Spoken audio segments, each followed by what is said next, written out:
where n is the number of data, x bar is the average, and so you get the sigma. So what is the sigma is telling you? Sigma is giving you an idea of how close or how far the individual values of your data set in relation to the mean. What is mean? Mean is the central value. Once the mean is known, standard deviation is known, you can predict about your process and you can predict about your population. You can predict about the process and the population. And see here, as I already mentioned, most of the data, most of the business process will follow normal distribution. See here, a bell-shaped distribution you are seeing, a bell-shaped distribution. What is there on the center? The center is nothing but the average. This is nothing but average.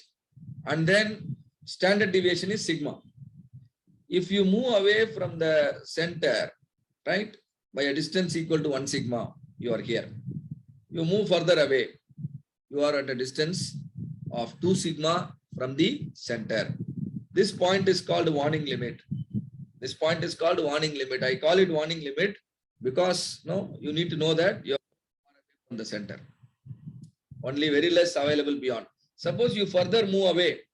Now the point is at a distance of 3 sigma units from the center. Point is at a distance of 3 sigma units from the center. If it is 3 sigma units from the center, the point is called upper control limit. This point is called upper control limit. Similarly, on the left side, the point is called the lower control limit. Do you remember our discussion with the control limit?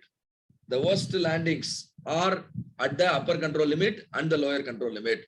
The worst landings that can be expected from your process can be determined using this formula, mu plus 3 sigma and mu minus 3 sigma.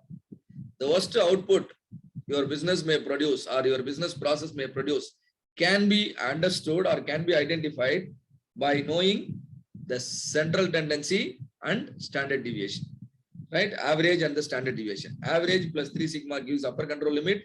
Average minus 3 sigma gives lower control limit. Why do I call it the worst output? Because below this point, between the control limit, upper control limit and lower control limit, this will represent 99.73% of the output. That means how much is left beyond the control limit? Just 0.27%.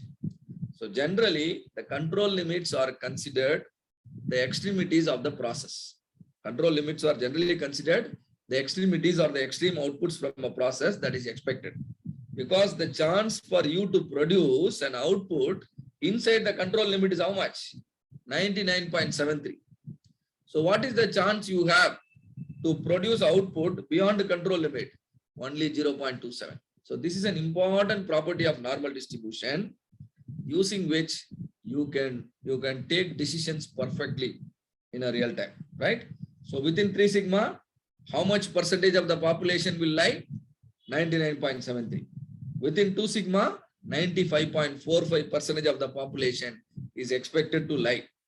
And within 1 sigma, 68.27% of the population will lie. This is called 68, 95, 99.7 rule, or other words, called the rule of probability. All of you understand the property of normal distribution and the 68, 95, 99 rule here? All of you understand? Pareto analysis.